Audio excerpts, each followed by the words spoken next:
Hello, everyone. My name is Michael, and I have the pleasure of introducing our speaker today, Mr. Oxendine, the president, co-founder, and CEO of Health Career Connection.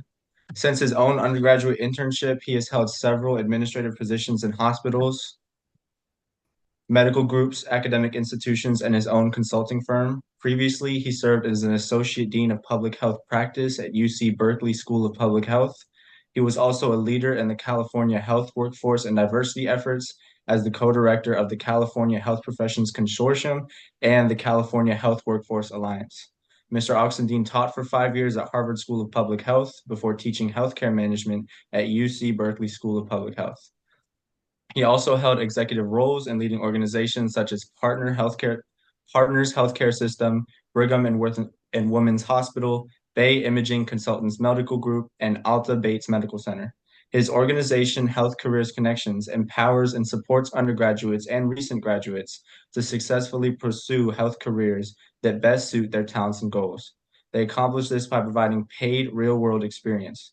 The comprehensive summer internship program provides undergraduates and recent college graduates with practical experience, exposure, mentoring, professional development, and networking.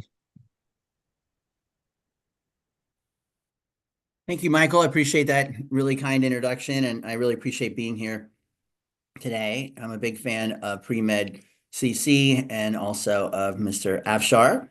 I am delighted to also talk with you about Health Career Connection and how HCC can help you to discover and achieve what we call your authentic health career. I know many of you are interested in being a doctor, which is great. And we want to support you in that journey. We need you to be successful in that journey. But you don't have to be a doctor. There's many other paths that you can pursue. And so for Health Career Connection, we're all about exposing you to the wide range of health career opportunities that are possible and helping you to discover which one's the best fit for you and how to get then to know how to get from where you are to where you want to be and have the confidence and the connections to be able to do that. So you've heard a little bit about my background, and my main purpose in life is to help people like you discover and achieve your full potential. Hopefully it's in a health career, but if not, just want you to have a good life and a good career. So what I'm going to share with you now is I'm going to go through some slides. Feel free to ask questions in the chat or raise your electronic hands along the way. I'm going to just share some slides about Health Career Connection and then about some of the other resources that you can access to help you achieve your authentic health career. Second.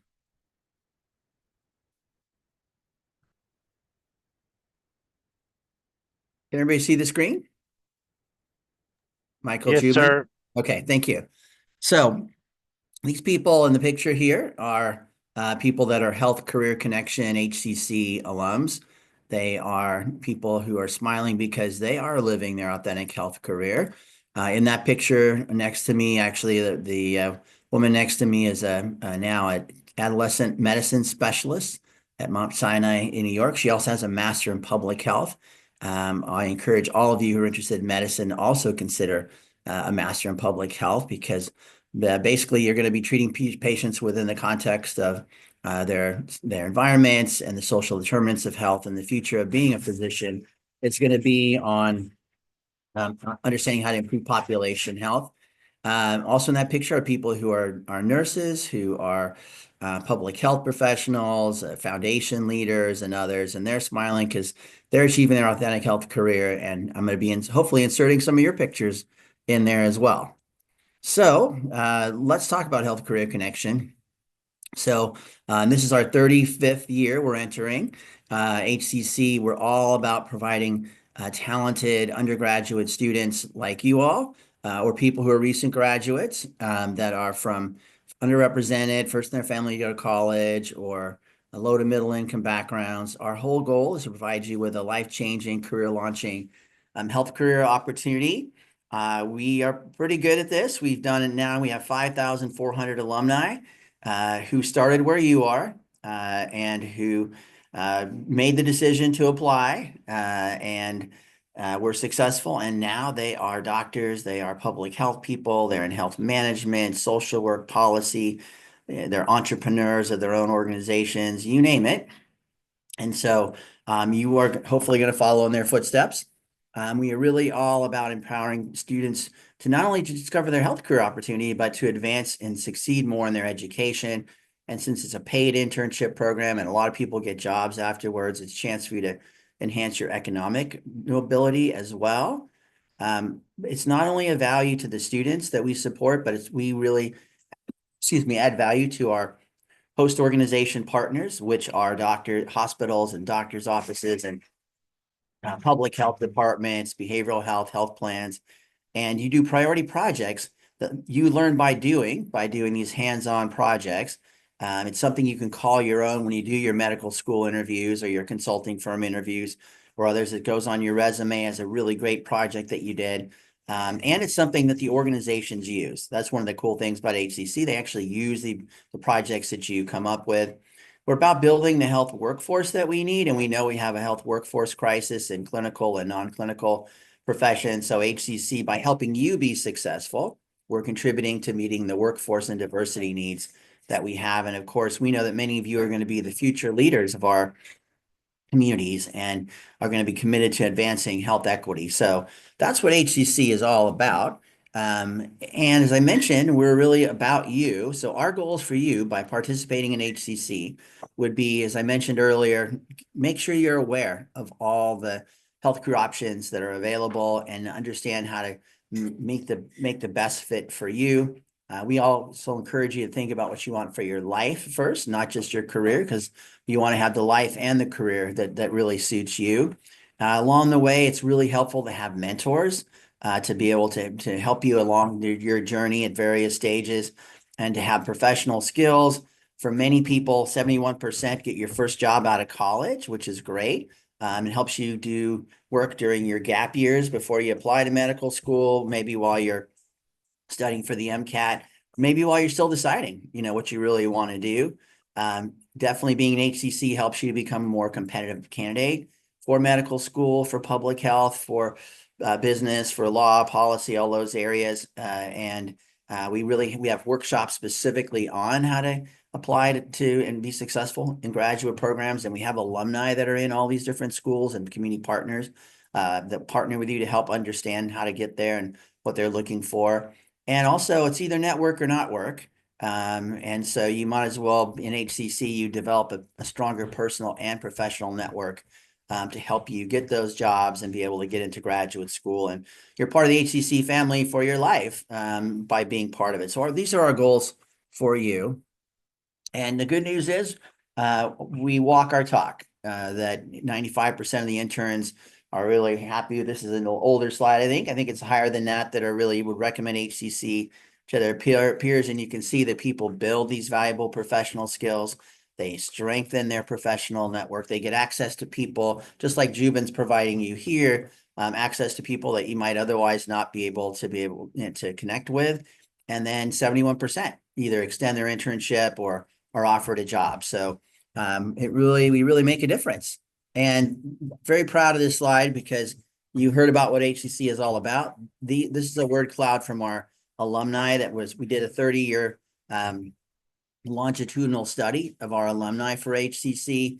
And these are the words that they use to describe HCC. Many of them 20 years out, 25 years out, or 1 or 2 years out.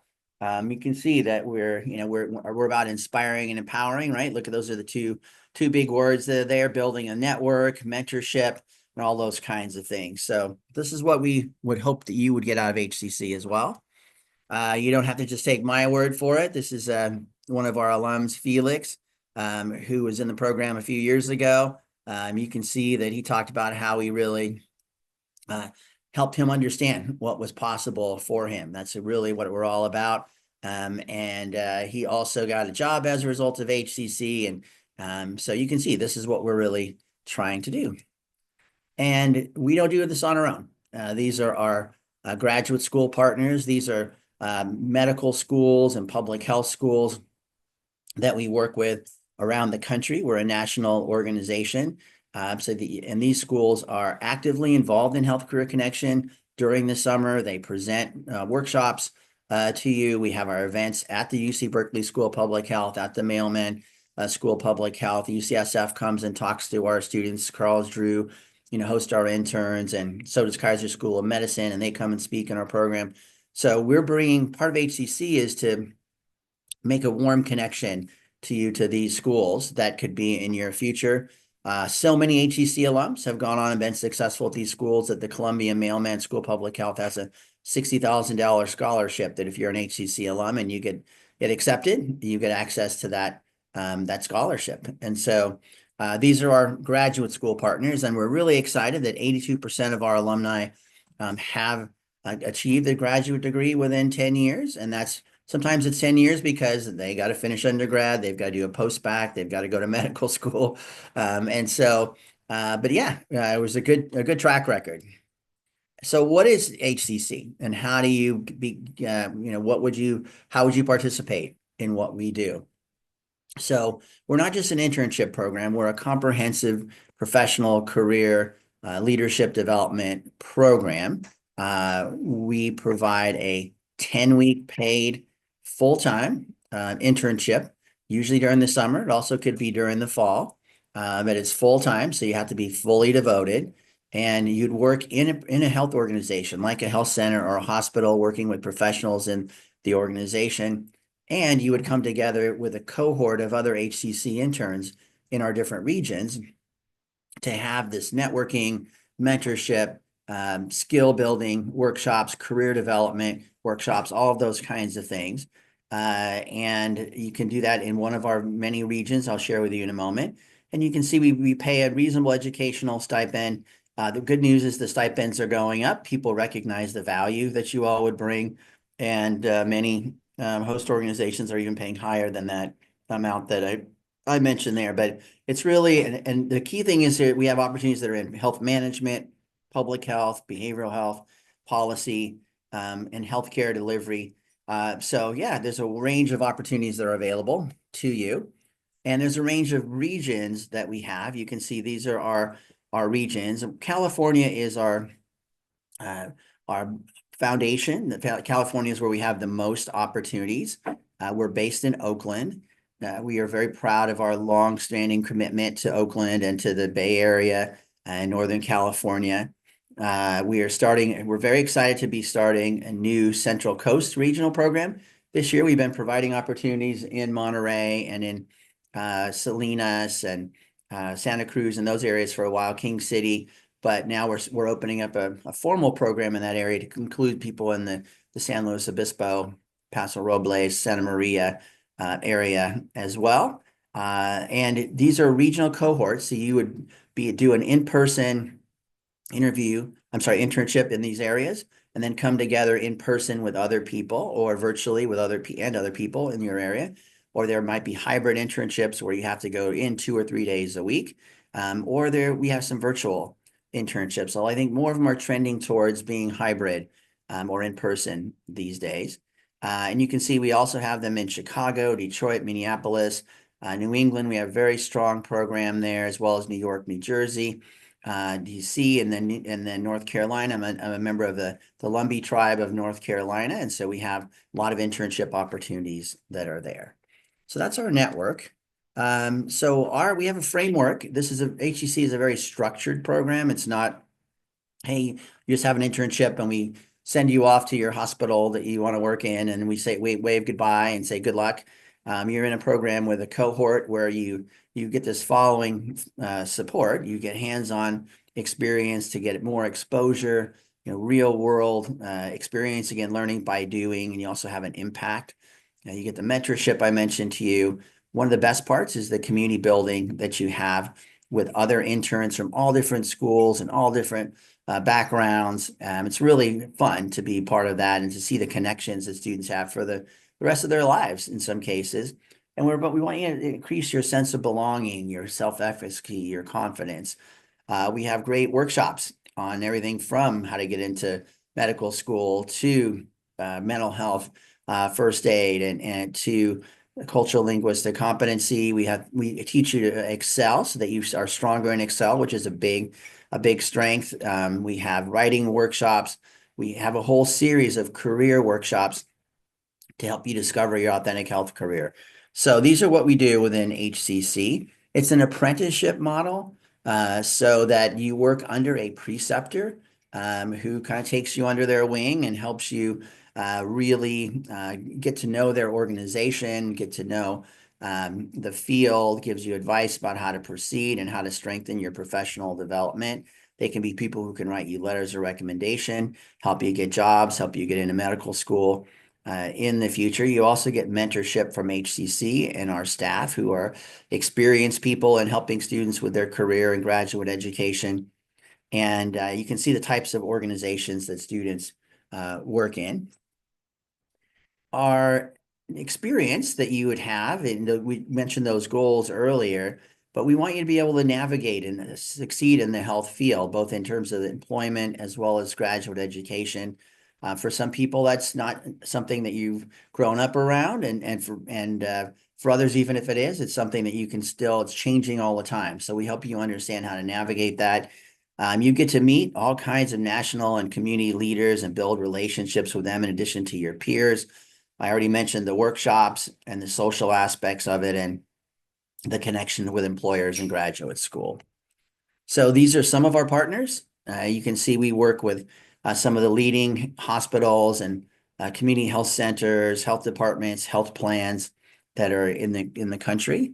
And so the way our process works is that you would apply to HCC.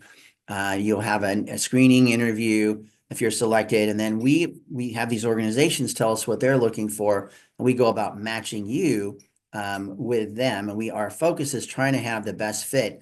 If you say, hey, I want to work in a health plan and I want to work on outreach to the Latino population to make them more aware of these preventative services or something like that, I want to use my bilingual skills, then we try to find one of these places where you can do that. Or, hey, I want to really work on quality improvement in a community health center.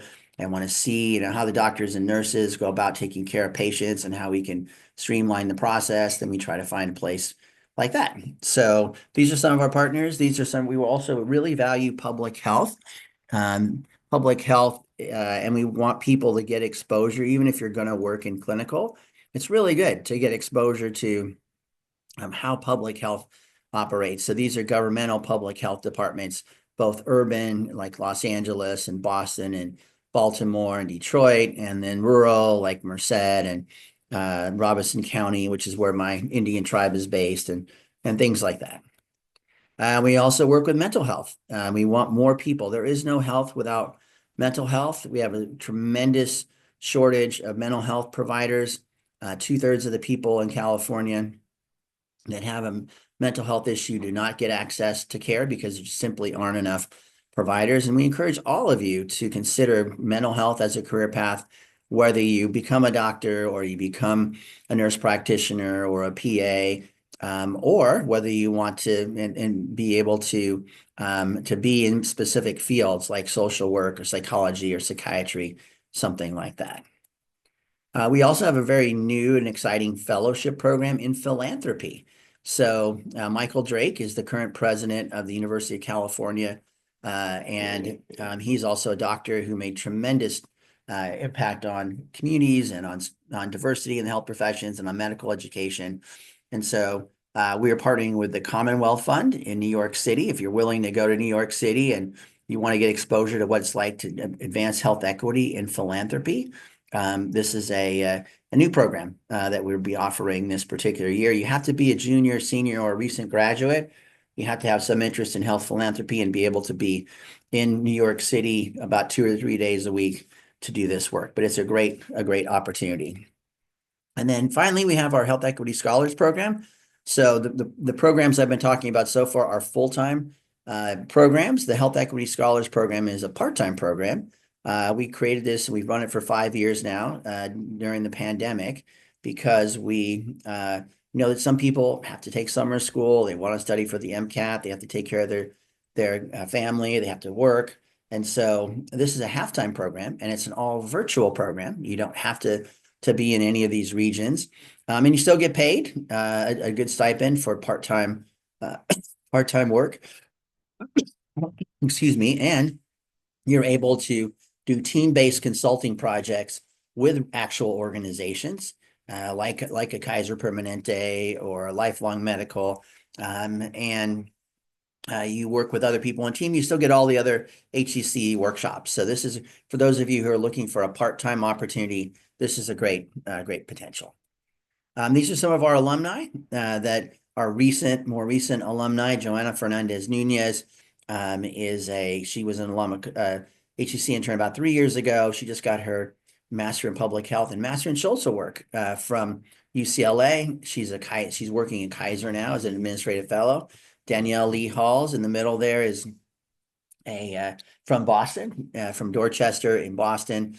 She has her MPH from Berkeley, and she's now the vice president of system-wide anesthesia for Mass General Brigham. And Michael Thompson from Tennessee State in Nashville. He was an intern 3 years ago, health equity scholar 3 years ago, and he ended up just getting his master in public health as a health equity scholar from Brown University, and is a philanthropy fellow at the Kresge Foundation in Detroit. So these are some examples. Dr. Evita Limon Rocha has been out for a little bit longer. So Dr. Rocha is from the Inland Empire. She did her HCC internship in the IE. She went on to get her become a physician she was UCR undergrad, and she has a master in public health. She's now a psychiatrist, a child and adolescent psychiatrist, bilingual, bicultural in the Inland Empire.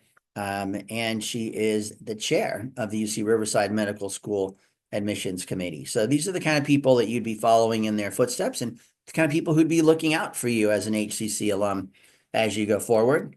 Also, Denise Ferrazzo. She's the Chief Public Health Officer for the city of Detroit. So these are the kind of people that would be in your family when you apply to HCC. So let me tell you what HCC does not do. We do many things, but we do not offer clinical shadowing experiences. I know that may be what a lot of you are looking for, but unfortunately, that's not what our program focuses on. Interns often work with doctors, they work with nurses, they work in clinical settings every day. They're seeing what's going on, but they're not trained clinicians, and so they're mainly focused on how do we improve the process, how do we improve quality, how do we improve patient satisfaction, how do we do outreach, how do we provide more equitable care. So you're still getting exposed to that environment, you're still building relationships, but it's not a clinical experience. We also don't offer clinical or lab research experiences. And interns do some research by working in a community setting or a public health setting, or maybe working at UCSF or UC Berkeley in an academic setting on public health research, but this isn't getting your lab research experience. There's no international internships. Unfortunately, we're not open to graduate students either. And so you can have graduated. You can actually even be accepted to a graduate program, but you can't have started a graduate program yet. And we also don't have any housing or transportation support. So those are the things that we don't offer. To be eligible for HCC, you have to be in a community college or four-year college program. I will say that given the nature of our internships, that more often people are in HCC between their sophomore and junior year, or between their junior and senior year, or after they graduate, a little less on the earlier side of the education. We do have people who are in it after their freshman year, but it's less common. So if you apply and you don't get accepted and you're at that stage, it's usually not because you're not capable. We're just looking for people who have a little more coursework, a little more experience, a little more professional experience. If you're out of school, you have to complete your degree within the last 3 years. If you're in a post-bac, you can participate. Graduate students are not eligible, as I mentioned, nor are people in high school. And if you're taking summer school or you're studying for the MCAT, you're really not eligible, because HCC is a comprehensive program, and it's very difficult for people to do coursework and meet the needs of their host organizations and participate in all of our workshops and be able to get out of the program fully. And people who try to study for the MCAT oftentimes burn themselves out and have a rough time of it. And so we really do not want you to be doing that during your internship. You could do that for the Health Equity Scholars Program, but not for the internship. People who are DACA or applying for an I-10 are also eligible. So those are our eligibility requirements. And then we have people from all different places. We have private schools, we have universities, we have CSUs, we have community colleges, HBCUs. So everyone is welcome. So please apply. If you don't apply, you're for sure not going to get in, right? If you do apply, you have a good chance. So please apply. And finally, we do love people who participated in some of our pipeline program partners. And this includes places like the Doctors Academy run by Dr. Catherine Flores in Fresno, One Future Coachella. We love the Richmond Promise and Faces for the Future with Dr. Magana, SMYSP from Stanford. So people who've been from one of these programs, and we really are very much excited about our partnership with California Medicine Scholars program. Please apply. We want to continue your support along your journey. So let's talk about the application. The application it's open now. Healthcareers.org. You have until December 9th to participate. We do not accept applications after December the 9th. I know people may have good reasons, but we don't accept them after that point. What will happen then is a subset of people will be selected to be interviewed by HCC in January. In February and March, we would send you to our host organization partners for interviews. We try to make placements in March and April so that you could start out in the summer. You can see how to get more. We'll send these slides out so you can see how to get more questions. And we have other informational webinars that are available. To apply, you'd have to do a registration on the HCC website. It takes about 3 or 4 minutes to just send in a registration. You'll get a link then to say, okay, here, go ahead and do your application. In the application, we want to hear where you want to be in the summer, what kind of internships that you're most interested in. And then we have some short essay responses instead of a statement of purpose. And you have to submit your resume. Let's talk a little bit about these things, and we'll be getting to your questions here in a couple of minutes. Short answer questions are about 250 words each. You'll get a prompt that'll say, hey, so what about your background and experiences influenced your interest in health? Or what have you overcome in terms of challenges along the way? What do you want to get out of your HCC experience? And so these are going to be short answer questions. Please spend a lot of time on doing a good job on these. This is where you get a chance to express yourself and who you really are and what you're really looking for, why we should select you. A lot of people that might be minimalist in your approach. Some people just write a sentence or two. We're looking for more than that. We want you to elaborate on who you are and your interests, what you want to do. And it's also, please provide a good example. It's an example of your writing skills, because we are looking at people's writing skills as well. I encourage you to, you can save your application and take time to work on these different prompts, to definitely spend a fair amount of time doing it. Do not wait till the last minute. Have somebody else read it for you. Make sure you're good at proofreading for spelling errors and grammar and those kind of things. And be careful with your cutting and pasting of things, but really have somebody, and maybe if you know somebody who did HCC, or if you know someone who's been in has a master in public health, or someone who's done these programs, or a professor, have them take a look at your answers and give you some good feedback on them. Make Take your sure time. use Yes. most of your campuses have writing centers or Yeah. writing, definitely utilize them, because they can help you with making sure that you're grammatically correct, and don't use Chat GPT. I have a question though. If, let's say, somebody is here that misses the deadline and they email me to ask you if they could extend the deadline, what would your answer be?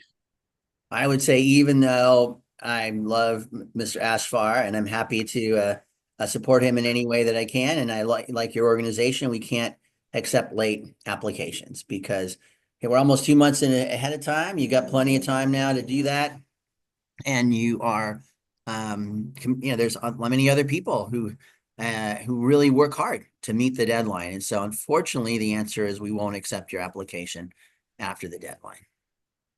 Yeah. Okay. Because we get that every year.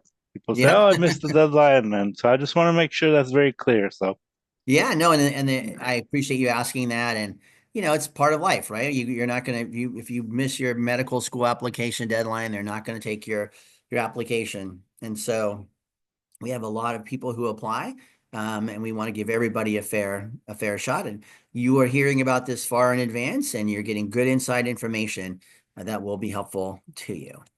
Um, let's see, the application materials also include a resume. And uh, just like Mr. Afshar said, please, you have a writing center on campus, go to your career center and have them look at your resume and give you some feedback on that, or have a friend or a professor or something like that. Really, I know a lot of people have a lot of really great experiences, but if we could keep it to one page, that would be great, because we're reading lots of applications, and that's good practice to get it into one page as well. Have it be very readable. Also, have it be a font that's easy to review, and have it be in a format that expresses you, but also that is a professional form work. Be sure to include any kind of volunteer or paid experience that you have. We value both. We also really are looking for people who've had experience in clubs, in leadership roles, student clubs, or in your church, or in people who played sports and have team and leadership experience in those. Really, just we like to see all that, especially if you have a commitment to working on health equity or health access kinds of issues. Please let us see that. So what are we looking for? We look at holistically your application. We're not looking at any one particular factor. We are not a GPA focused program, although we do want to see your GPA, particularly in your health related coursework. And but we look at everything from your interest in the types of programs that we offer, to what your major is, to as I mentioned, any kind of paid or volunteer experience. It can be retail experience, working in customer service. We definitely value that. And people seeing if you've taken initiative.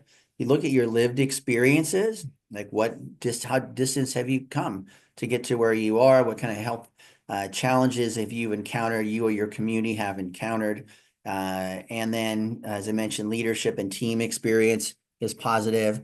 We are interested in people. It's not required, but we are interested in people who really have an interest and commitment to improving health and health equity, and who fit with the host organization expectations that we have. We're looking for people who are flexible, adaptable, and resilient. The health field is a widely changing field, and so it's very helpful. And our internship opportunities are in different areas. So instead of somebody coming in and saying, "Okay, this is exactly what I want to do, and if I can't get clinical experience, I'm not interested." Well, we really want to have saying, "Well, I'd like to be able to be in a clinical setting and get exposure to that, but I'm also willing to look at this very exciting project working with a community I care about on health equity improvement," something like that. And yeah, as I mentioned earlier, can you devote full time to this experience? So those are some of the things that we're looking for. Just a summary here: it's a paid internship. It is full time, while the Health Equity Scholars is part time. You will be either in person, hybrid, or virtual, with more of them being in person and hybrid. You can't choose the organization necessarily, but you express your preferences, and we really take your preferences into consideration along with the host organizations that we have, and do our best to get you in a place that you would be very happy with, and you can see the high satisfaction that we have with our internships. You don't have to be from the region you're in that you want to intern in. You might be going to school in Boston and you want to be able to say, "Hey, I'd like to go to New York City, for the summer." And great. You just have to be able to have housing, and you have to be able to do your internship there, and have transportation wherever you go. So with that, I think that our advice is to visit the website, to attend. I don't think you need to attend one of those information sessions now, because this is basically what they're going to tell you. But you can, if you want, really be able to submit your application by the deadline. as Mr. Afshar said. And then the interview process it takes some time for the interviews, but we end up with a good match. So with that, and for more information, you can contact HCC at these addresses. I'm going to pause here. I know that was a lot of information, but I'm going to pause and see what your questions are, and then before I share some additional internship opportunities as well. So, what questions do you So all the have? proverbial, what are the amount of people and percentages of people that get into the program? I would probably state that then this is a data that I could share with you with Mr. Oxidine's permission, and that is 100% of people that don't apply don't get in. So if you don't apply, you're not going to get in. So Exactly. instead of trying to game the system and see how many people get in, if this is something you really want to do it. And wait, wait, and then let the chips fall. Well, where they do is because and then the other part of it too is I've known Mr. Oxender for a long time, and he is very talented and very smart, but he does not have a crystal ball, and he can't predict how many people are going to apply. So if more people apply, then it's going to be more competitive if less people apply. So um, a lot of those things that people do, it's changes year to year. So Yeah, and I completely agree. 100% you will not get in if you don't apply. And we really are we take people from all different backgrounds with all different interests and all different academic level of academic performance and those kinds of things. So we are really looking for a good fit. So it's really not a numbers game. It's very much you telling us in your application who you are, what your aspirations are, what your experiences are, and that's what we really want to see. And you have a lot going for you. So please apply, and we would love to consider you. I have another question. What support do you have for international students? We don't have support for international students. Um, the internships are open to everyone, but if an international student is able to uh, be paid based on the nature of the visa that they have, but we don't support them to get any more special visas or any other permissions. You would have to have that on your own. And so yeah, either you're able to do it or you're not. As I mentioned of DACA and people applying for an I-10, that's okay. We really support that. But those are the only supports that we have. Yeah, thank you. And a similar question, for students who don't live in the States, do you provide any support in the states that the programs are offered in Ah, specifically? good question. So no, we don't provide housing or transportation costs. There is an educational stipend, as I mentioned, that 5 to 6 thousand, or it could be more than 6,000 in some situations. That the purpose of that is to provide you with some support to pay for your cost of housing or your cost of participating in the program. But many times people who are not in a state where we offer the programs, they either have friends or family that they can stay with, or somebody they know from college, or they're creative and they find out that, oh, the sorority and fraternity houses in these areas are empty during the summer, so they're renting out rooms at a reasonable rate, or they somehow find a place that they're able to stay in order to make it work, or they participate in the Health Equity Scholars Program where you can stay where you are. Last year, we had people who were living in Spain, living in Puerto Rico or Mexico, and they participated in the program, but they just were part of the virtual Health Equity Scholars Program. So I would state that any major city that has college campuses, they have most of their buildings are empty. And so one thing you could do is you could look at like in DC, in Massachusetts, a lot of the major cities have college campuses, and their campuses are empty in the summer. So they Yep. do rent out The other part of it too is if you're doing an internship, your school, if you're, they will ask you to be enrolled in like 1 or 2 units of internship, and they'll actually give you access to financial aid. That's But if right. you're making $6,000, up to $6,000, you can pay rent, and most of those rental facilities on campus, they're basically college dorm rooms or small apartments. So you could get housing on that. And if you're getting paid, you definitely can do that. The other part of it too is if you're an international student, like you're studying internationally, and for visa issues, your school can help you with that because they could also have Right. you enrolled in an internship unit, and you could get your visa. They could help. They'll help you with their visa. So you could definitely do that as well. And so there's a lot of opportunities to do that. And so housing, I know it's burden, and if you're in the bigger cities, but also with bigger cities, you have, much larger opportunities as well. And if you're in a fraternity or sorority on your campus, you could always contact your national office and look at places. Like, let's say if you're from, I don't know, UC Davis and you're in a fraternity or sorority and you're doing your internship in, I don't know, Boston, you could just like, ask um, if they have any Mhm. houses there, and you could tap into that resource. So Yeah. you have to be very creative. Yeah, and there are students that really, I think, creative, resourceful, adaptable. I think are words that we're looking for anyway. And I think people, if you really want to do an internship in a region, then people usually they're able to figure it out.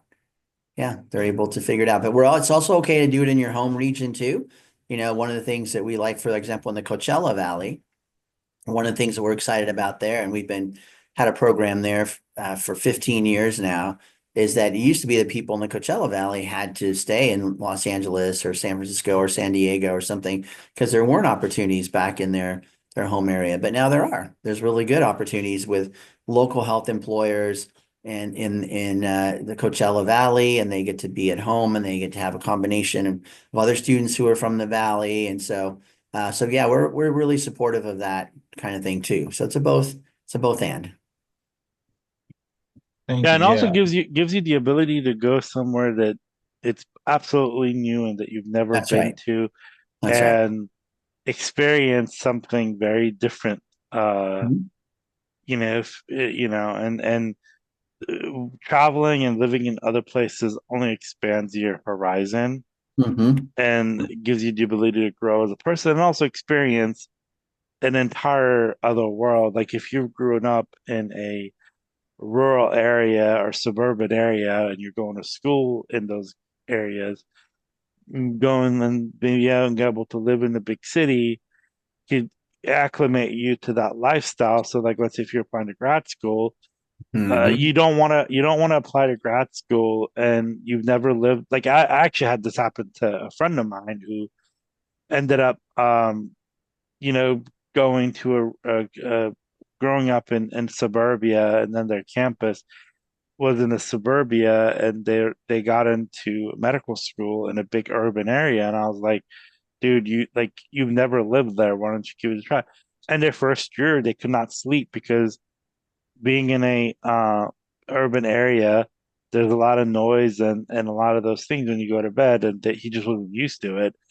The other part of it too, he did not like the idea of not being able to drive everywhere because parking and all of those other. So it gives you the opportunity to experience something that, even though you're working, you could experience something without the added stress of being in grad school. So Yeah, agreed. No, no, it's a good time to experiment, right? And to do so with a built-in community. Sometimes the virtue of coming to benefit of coming to one of these HCC regions is there'll be a whole bunch of other interns also, some of who will be from that region. So if you're new to that city, they can help you get adjusted to that city and know where to go and know what to do. And there might be people who also, like you, are coming to that city that have never been there before, and so you get to bond with them and have have a built-in social group to go out and do things with and support you and those things. Also, in some of these cities, particularly the East Coast and Midwest cities, they have good public transportation, and so you don't need to have a car or park or something like that because you can go everywhere on the public transportation. So yeah, but those are some other considerations. What other questions do you all have? How can I be most helpful? Yes. Another question is for students who would like to go into a career that's very heavily research focused, do you still encourage them to apply to HCC? I think it depends on what experience that you have already. It depends on what story that you want to tell in terms of your research, future research work and education. There are some people who want to be in, depends on what kind of research that you want to do as well, right? If you want to do community-based participatory research or, applied community research in health, then the kind of experiences that you would get in HCC would be very valuable because you'd be working with community. You might have an organization that's doing community-based participatory research in their internship, or you're working with somebody who has that experience. And you might, if you're not sure exactly the kind of research topics you want to work on, then having some real world experience working on issues might help you go, oh, wow, I thought I was interested in researching uh, on health access, how to improve health access for underserved populations. But now I worked in this organization. I think I really want to work on maternal and child health, research issues because I really got excited about doing that kind of work. And then the skills, you can build good technical skills by being in Health Career Connection. You can build good communication skills. I mean, there's a lot of skills that will be transferable.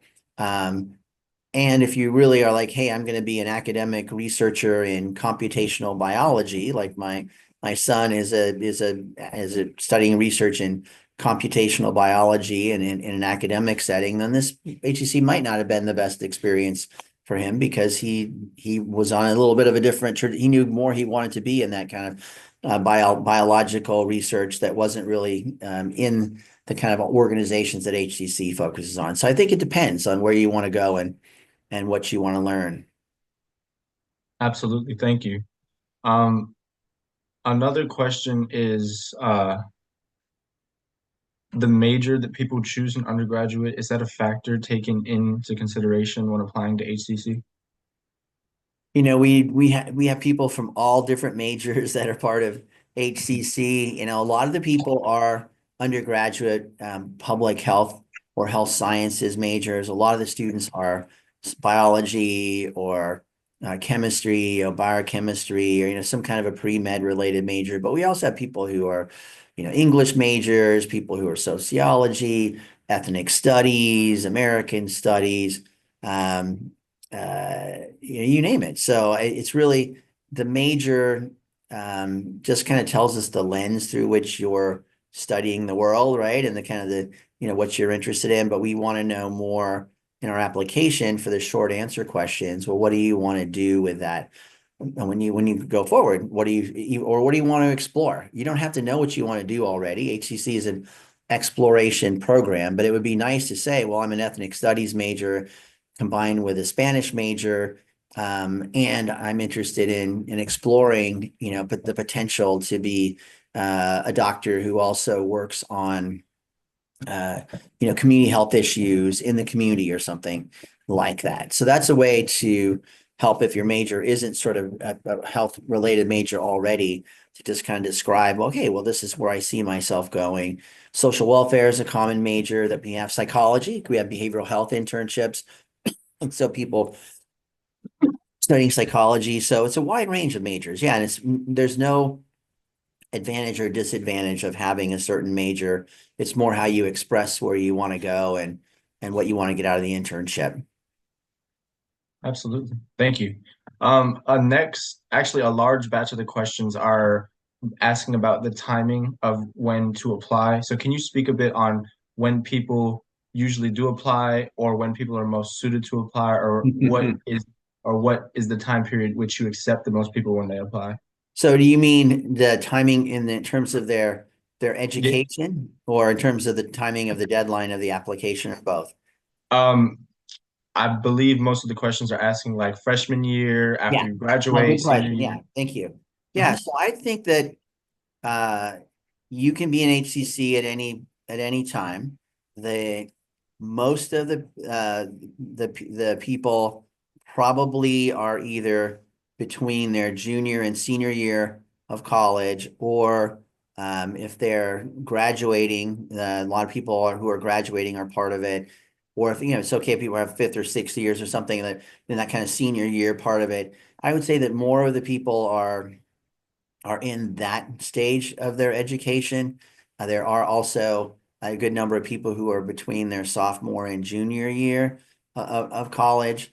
It is less common for people to be in their going between their freshman and sophomore year, but there are people who do get accepted at that point in time.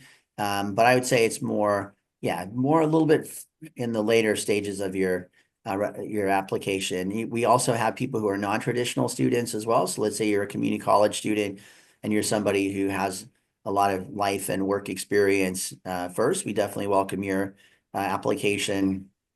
And if that in that case, you might be able to be in a little bit earlier in your education because you have other experience and you have other kinds of things, that are going for you. But there's no, hard and fast rule. It has to be at a certain time. I'm just kind of saying when, and also is a good point if you're doing it later in your education, undergraduate education. And again, also people who are recent graduates can participate because it's a bridge to a job. It's a bridge to graduate school, because you're a little bit more able and ready to go into a job afterwards, um, if you're a little bit further along. Then you have a little bit more to contribute. There are programs, I do want to say, a really good program for people who are between either their freshman year or in sophomore year is something called the Summer Health Professions Education Program. Mhm. HAP, Summer Health. I don't know if you've already heard about that program, but I would highly recommend that program if you're a freshman or a sophomore. It's geared towards freshmen and sophomores. It's tremendous experience. It's a great program to have on your resume or your CV, and they really do provide more clinical type of exposure and experience than HCC does.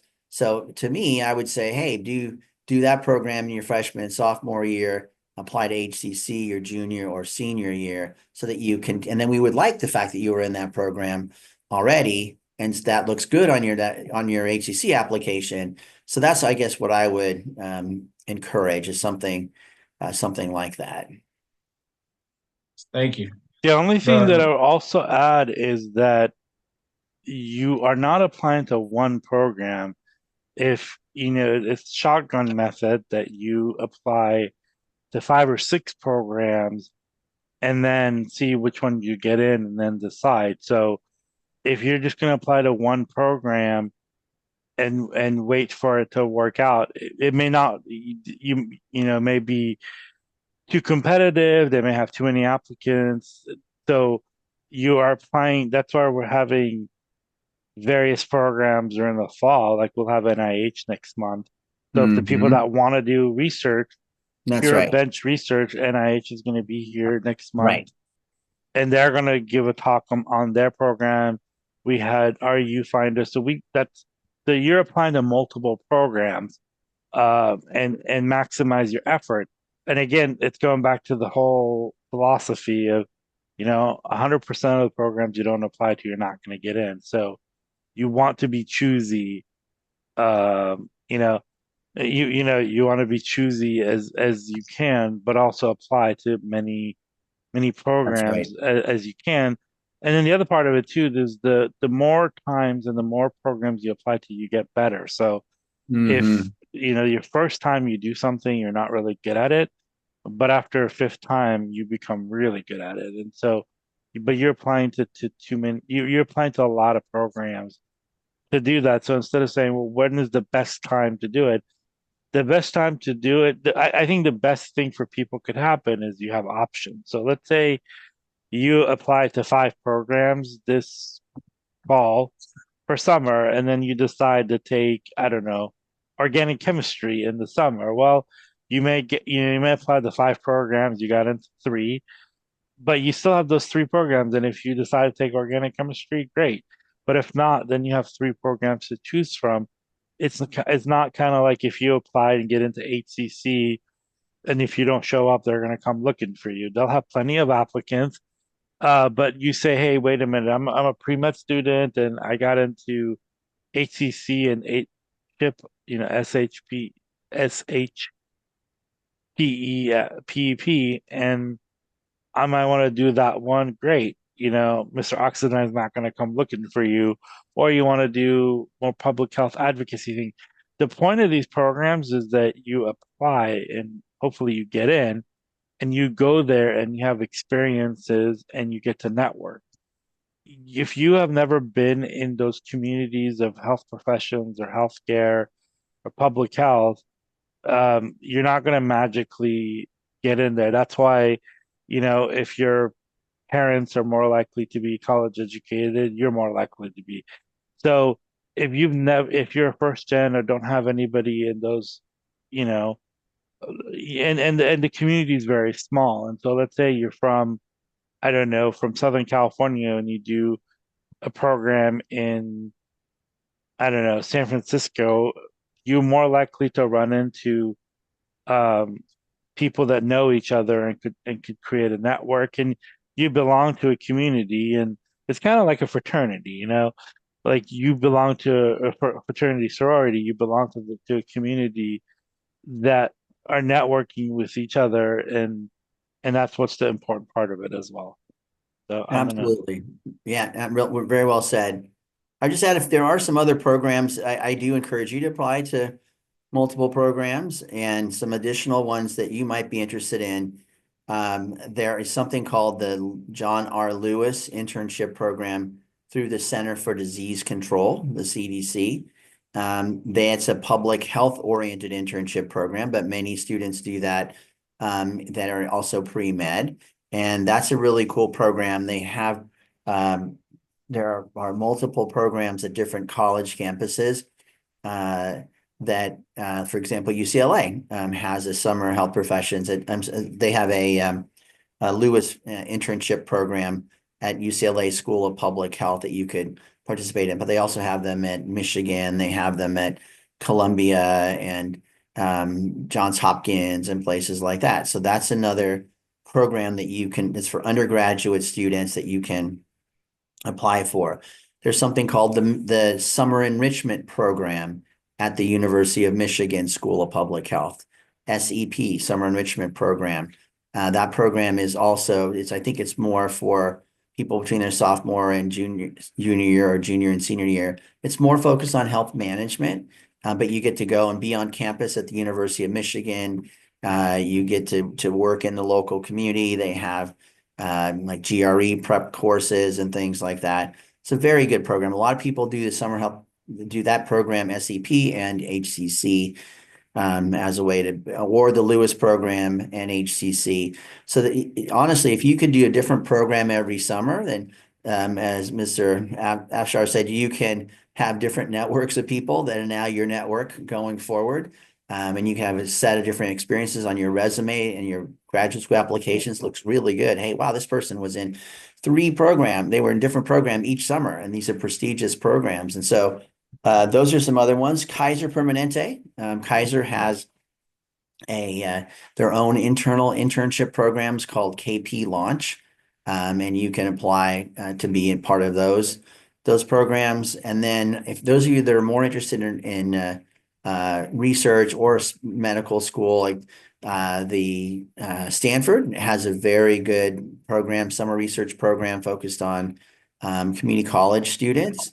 And highly recommend that program. I'm blanking exactly on the name, but it's a tremendous program. And most of the UCSF has something called Aspire, which is Dr. Flores and Dr. Magana run these programs in Stanford, in San Francisco and in Fresno.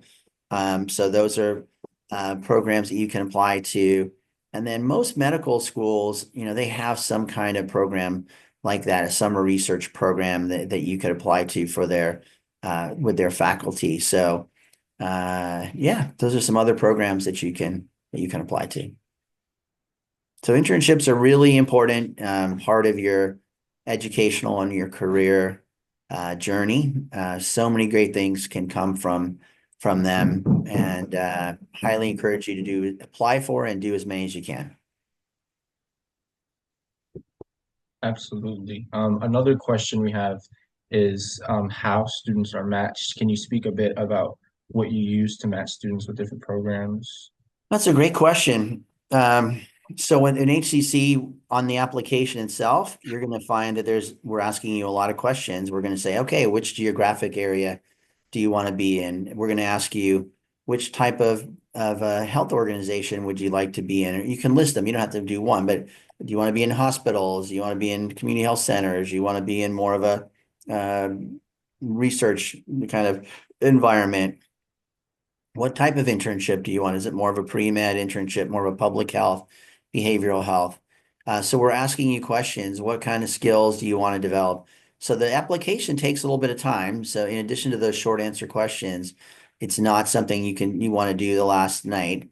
And take your time and put your preferences, because we really do look at those, and then we say, okay, if Michael wants to go, he wants to be, I'm just making this up, he wants to be in Los Angeles. He'd like to work in a hospital or a community health center. He'd like to work on health equity issues or quality improvement or something like that. So we would take that into consideration when we send you to host organizations. We usually send you to anywhere from 1 to 3 different or 4 different organizations.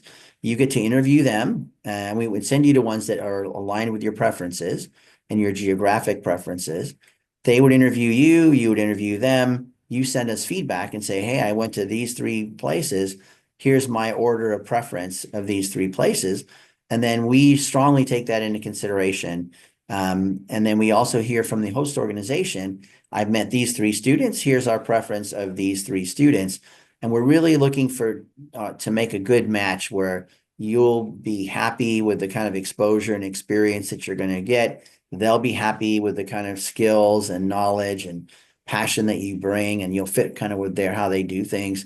And we're trying to make a match. It takes a while, so that you're not just going to send in your application and get a letter back saying, hey, guess what? You're going to show up at this hospital 2 months from now.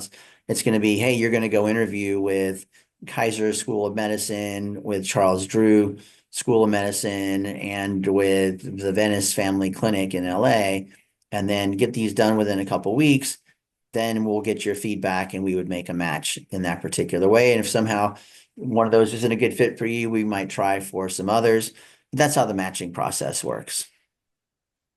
Absolutely. Thank you. A couple questions about interviews. What type of things can students expect in the interviews? Will they be similar to prompt questions?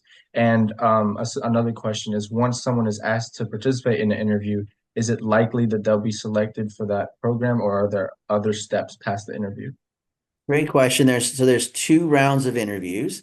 The Mhm, first interview, if you would be selected, would be with the Health Career Connection team itself. mhm. And in that case, that's going to be after you submit your application, and we'll select a certain subset of people to come for that interview. And that's more of an interview with an HCC staff member, maybe an HCC alum of some kind.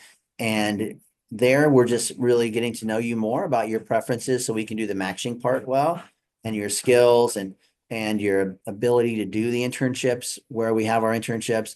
And then also, we're looking at your professionalism. So I show up for that, like dressed like an interview, and not, we have people that wear their hoodies or something like that. It's like, that's not the time to do that. You want to dress professionally. You want to be prepared. You want to have read about HCC and the FAQs and all those things, so that you're not asking questions that are really obvious on the website and those kind of things. And you want to be prepared with some examples.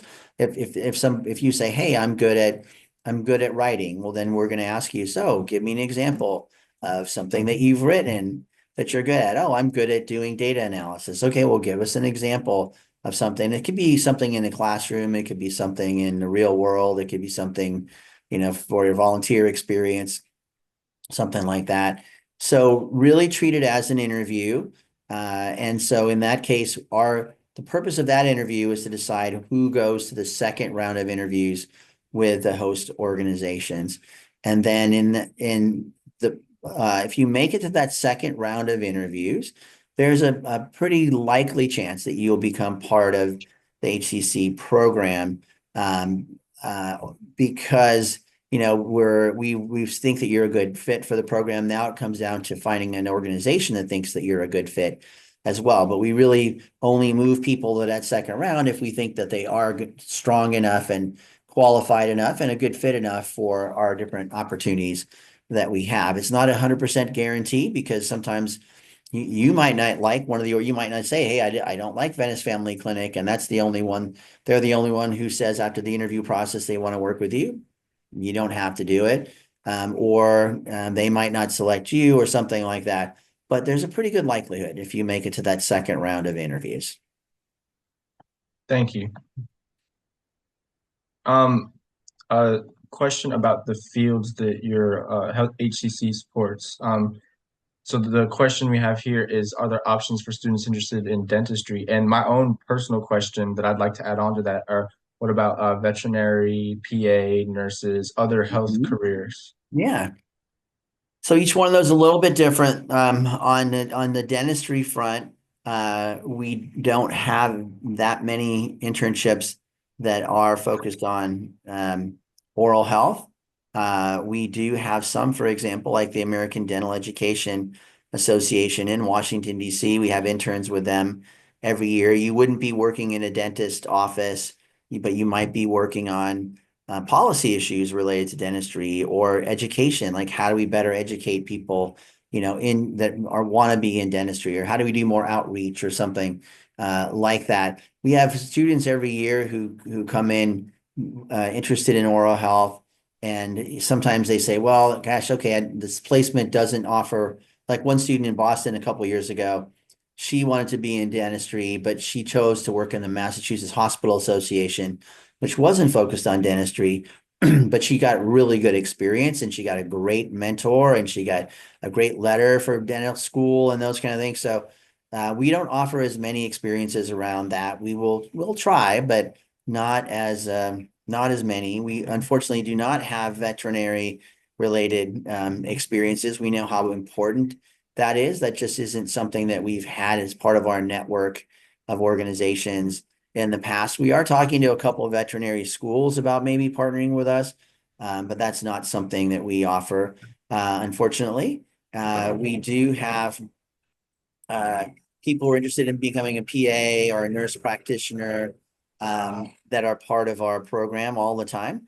More and more of our students are interested in becoming a PA, but they would get experience in a medical group setting or in a community health center setting or in a hospital or something like that. But we're not the place to get the clinical experience. You might still be able to work with PAs, you might be able to see how they operate, but it would be more around the process of providing care, less about the care encounter, if that makes sense. Mr. Oxendine, Absolutely. your microphone is mute. It's not muted, but it's a little bit Oh, low. okay. Um, the other thing is that I would just say that oral health is a huge problem. 55 million hours of school are missed by students in the U.S. Yep. because of dental care, lack Mhm. of dental care. So there's a lot of public policy and health policy aspect of it. But if you're working in IDEA, you may not be standing next to a dentist, but like IDEA oversees all the dental schools That's in right. the country.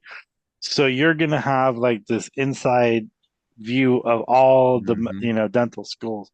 Mhm. So yeah, um, definitely like I said, apply and match and go from there.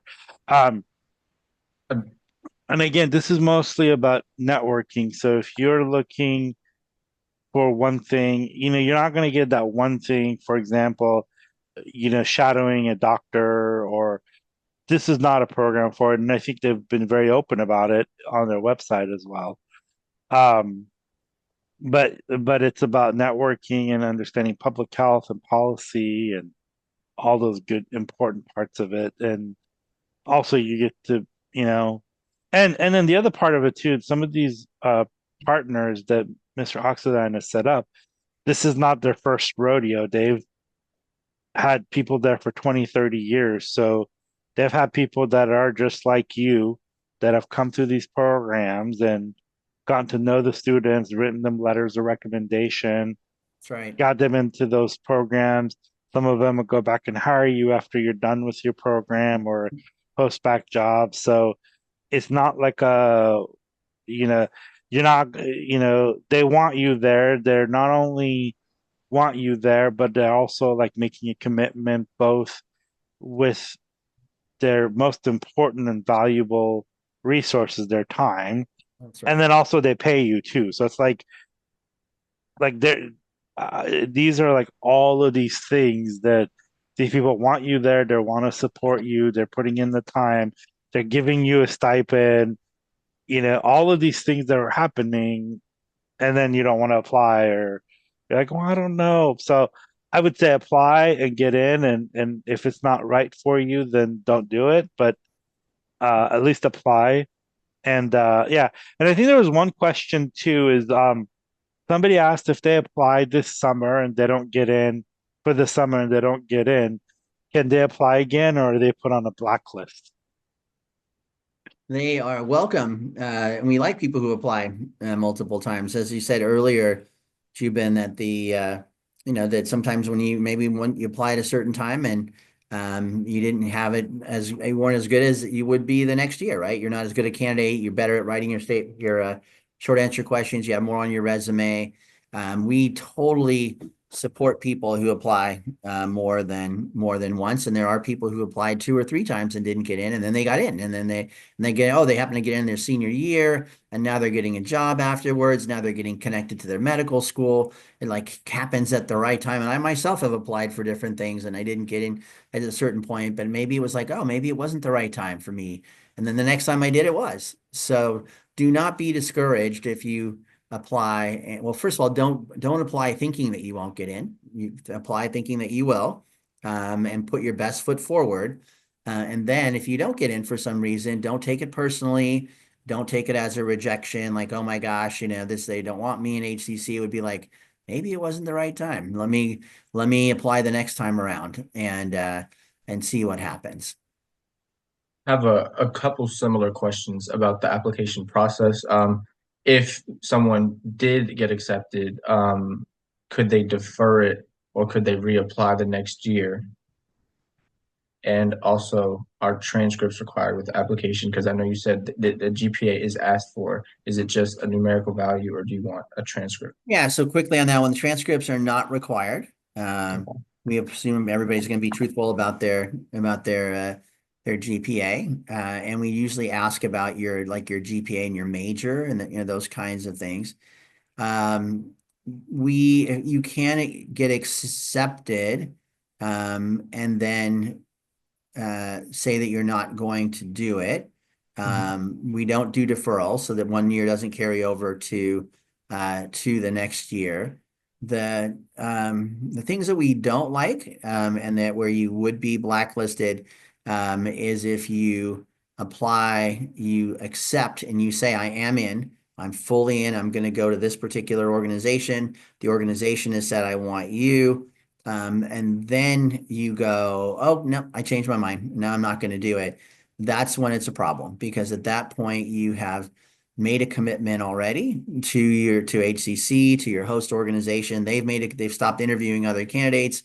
They really go, okay, this is the person that we want. They've already like gone through the process of you getting onboarded and all that kind of stuff.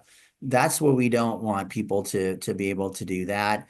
And that's when you wouldn't be welcome. You wouldn't be welcome back. And I would encourage not doing something like that because it's a small world and it's not professional to do something like that. But otherwise, if it's like, hey, you got to the round 2 interviews, great, you change your mind, you don't want to do it, or hey, you even got an offer from somebody. If you say, I got an offer, but I don't want to do it, that's okay. But it's not. But if you accept the offer and then you back out, that's not okay. Absolutely. For students who are early in their undergraduate, like freshmen or maybe even sophomore, can high school experiences be used in the application? I would say if it's a really special high school experience of some kind, where you were a leader in your high school in student government, you were, captain of the baseball team, you did a great community project of some kind or certain volunteer experiences. Um, yeah, something like that would be okay. But I think after that freshman and maybe early sophomore year or something like that, people want to see your college and beyond experiences after that. Some people put that Absolutely. they were the high school valedictorian or they were, something like that, the community service award at their high school or, those things are fine. But I wouldn't probably put that after your sophomore year. Absolutely. That makes sense. And so there's a question here, but I'd like to ask a question before I ask that question about your application review process. Is it holistic? Are Mhm. all factors considered? Because yes, the question specifically here is if someone had a GPA less than 3.0, would you Mhm. still encourage them to apply? Absolutely. Yeah. We have people less than 3.0 that participate in HCC all the time. I think that particularly if it's less than 3.0, because a very common story is, hey, I started out being a pre-med major and then ran into organic chemistry and now I'm deciding I don't want to be in medicine anymore, or I'm trying to decide whether I still want to be in medicine or if I want to be in something else. So I want to be in HCC so that I can see other things that might be possible for me. So that's a common thing. But also people have what life happens, right? The pandemic happened, people have GPAs less than 3.0. You're certainly willing to apply. We will look at your application holistically. All those other things I mentioned are things that we would consider. Thank you. And one thing I mentioned, if you had something happen one semester or quarter that made your GPA be less, like in one case, my grandmother passed away one time right before finals, or people have situations in which they have to go home and be with their family, or they're temporarily homeless or something like that. I mean, mention that in those statements so that we can go, oh, okay, I can see now why that's a legitimate reason why somebody, might have had a rough semester or a rough year or something like that. Or if you had to work, I have to work 20 hours a week or 30 hours a week to support my family, support myself, include that too. That gives us a perspective on your resume. You might put, worked 20 hours a week at Starbucks, for the last 3 years or something like that. I mean, we understand that people have to do what they have to do and they're coming from where they're coming from. And so we take those things into consideration. Yeah. Would you say it's better to say too much than not enough? Yeah, I think it's better to say, I wouldn't make the whole story about all the answers about that, but yeah, definitely say more than, and just let us say enough for that we can go, okay, we understand, and go from there. Thank you. Another question here about the experiences that HCC would be looking for before applying. The specific example here is medical assistant. But I guess I'd want to ask, like, for students who don't have a lot of specific health or medicine related experience, would you still encourage them to apply? Absolutely, yeah. I mean, if somebody has been a medical assistant or a certified nurse assistant or community health worker, those kinds of things we definitely value EMT, like, we value those kind of experiences a lot. And you don't have to have those kind of experiences. You could be, hey, I worked I was a barista at Starbucks and or I was a manager at Walmart or something that shows that you have work experience, that you had to show up, you had to be good with customers, you had to be responsible. Those things matter as well. Those things combine with your health interest. And so it could be health experience or non-health experience. It could be paid experience or unpaid experience. It could be student experience. Like when I was an undergrad, I worked on I was in the health professionals club on campus and an officer, and we worked on a health fair. Like it was like on campus student. We put on a health fair for students, other students on the campus. That was a great thing to be able to put on the resume. So we're really, if you have some experience, put it forward. Let us see that. Absolutely. A question here about, I guess, your knowledge of the programs and their focuses. Uh, the question is, what region would have maternal child health opportunities? That's I guess, or more specifically, what programs do you know, or what schools offer those? Well, so there's a couple questions, I guess, within HCC, in our different regional programs. It really, it varies each year which type of opportunities that the programs put forward. We also have our Health Equity Scholars Program that students can work on maternal child health, like team projects or something as part of that. So I can't say that one region is more likely than another to have maternal child health program, although we have more opportunities in California, so there might be potentially more likelihood there, but we might have that in New York or DC or North Carolina or Boston or something like that as well. And then in terms of the maternal child health graduate programs in public health, the Association of Schools and Programs of Public Health, ASPPH, is a very good resource, and they have a program finder on their website. And if you went to that program finder, you could put in maternal child health programs, and you could see where those programs are. That would be a good place to be able to find that. Thank you for that. And our last question here is not too related to the application or the programs, but a technical issue with the application. It seems like the other programs option in the experiences isn't working. I don't know if you'd be able to help with that, or if you have like a help center for your application There's or something on the email. application that's specifically is not working. That is Yes. if you could tell me The that, I will be able to look into it and get yes. So that. they say on page 3, there is a section that asks for previous program experience, and to add it in other programs, but there's no other programs option. I'll email that to you, Mr. Oxendine. Okay, that's great. Yeah, because I can look into that, and thank you so much for pointing that out. I will definitely look into That that, is get that that fixed. is that is all the questions we had. All right. Well, So that's wonderful. You asked a lot of great questions.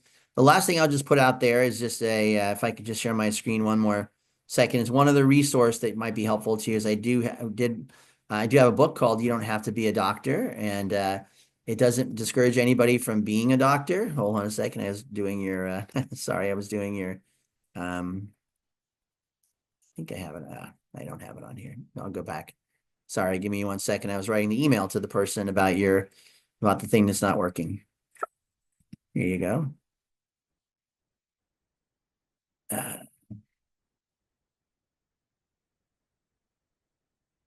So this is a book that I wrote that it's based on my 30 plus years of supporting students to pursue what I call their authentic health career. And we use it in HCC. Everybody in HCC gets a book like this, and we use it to support our each chapter. There's 9 steps to your authentic health career, and it's how to get exposure, how to do networking, how to have a strong resume, elevator speech, those kinds of things, and how do you what are your values? What's your why about why you want to be a doctor, why you want to be a nurse practitioner, those kinds of things. So it's not an academic book. It's a practical book. It's less than $20, I believe, or about $20, and definitely will help you in terms of your health career direction. So you can get it on Amazon, and I'm confident it will be beneficial to you.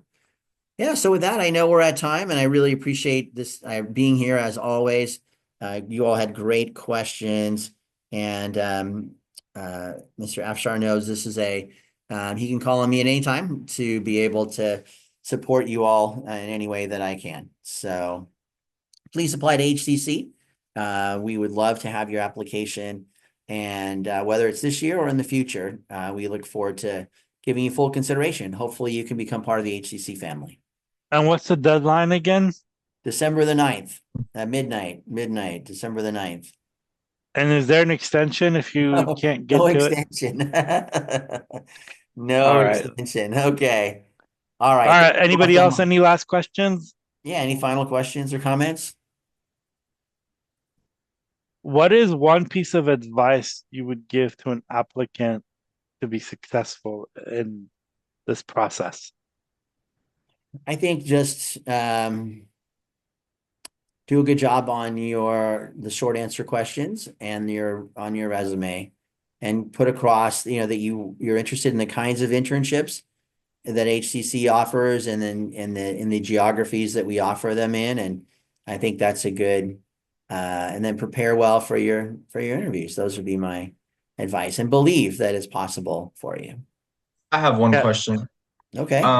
Are your applications rolling? Like as soon as you receive an application, do you begin reviewing it, or do all applications wait to be reviewed until December 9th? So we do begin reviewing them when they come in. We don't make decisions though about people get interviews until largely until most of them come in. Most of them do come in towards the deadline. Unfortunately, I say that because I understand that. I would have done that myself when I was a college student, but I think if you can get it in earlier, it's less stress for you. And it does allow us to review it with less stress of all the other applications. And so I would encourage you to not wait till the last minute and to try to do it, a week in advance if you can, at least, if not sooner, or 3 or 4 days in advance if you can. But the more in advance you can, that it's not necessarily an advantage to do it next week, other than to check it off your list before you get other finals and holidays and those things. But it is more of an advantage as you get a little closer to the deadline to get it in earlier. So Yeah, and Thank you. on November 23, we have someone who's doing a talk on oh, good. interview skills.